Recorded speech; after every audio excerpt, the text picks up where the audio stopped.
aggravated assault with a deadly weapon, false imprisonment, pandering by compulsion, possession of cocaine, tampering with evidence, willful obstruction of a law enforcement officer, and pimping as set forth in the indictment, and a true verdict give according to the evidence. The players. Who are the players?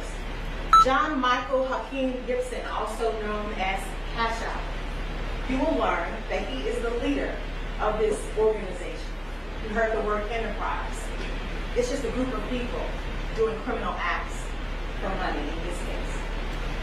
You will learn that he's the one who set up plays and dates through cell phones, who lured girls in through his notoriety, who promised love and other things to get them to comply, who then turned coercive toward the end. Linda Smith, also known as Marika Benny, also known as Mama Cash Out. You will learn that she is the mother of John Michael Gibson. And you will also learn all of her involvement, even including being a manager of sorts, even making clothes for girls to wear as they sold themselves. To hear and listen to evidence and law in this case.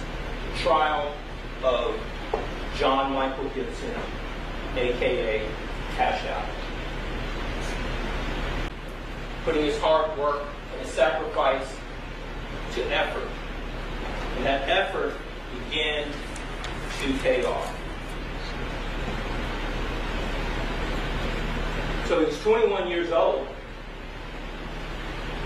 when music executive L.A. Reid invited him to New York City along with his local management to be signed. Mr. Gibson, he performed for L.A. Reid up in New York City.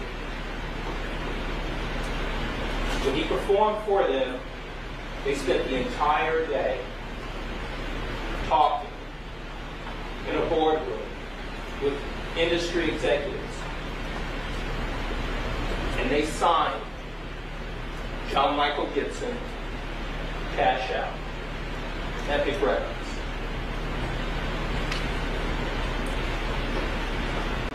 Cash It Out. It was released in March of 2012. It peaked at number 36 on the Billboard Hot 100. It was runner-up in the hip-hop department. And it topped as hot rap songs. Mr. Gibson toured all over the nation. Every city. Played all summer long, all year long. And he did well for himself. He didn't just stop with making that one single. He made another single, released it in 2012, featuring Wale. He made another single in 2012 called She Twerking. These are songs that were played everywhere. French Montano, Rich Homie Quan, Waka Flocka. These are not just charged with count one, a RICO. There's no conspiracy here. There's no criminal enterprise, and there's no structure to any criminal organization. The evidence will show that there was no organization that resulted in structure, that resulted in there being a scheme, meetings,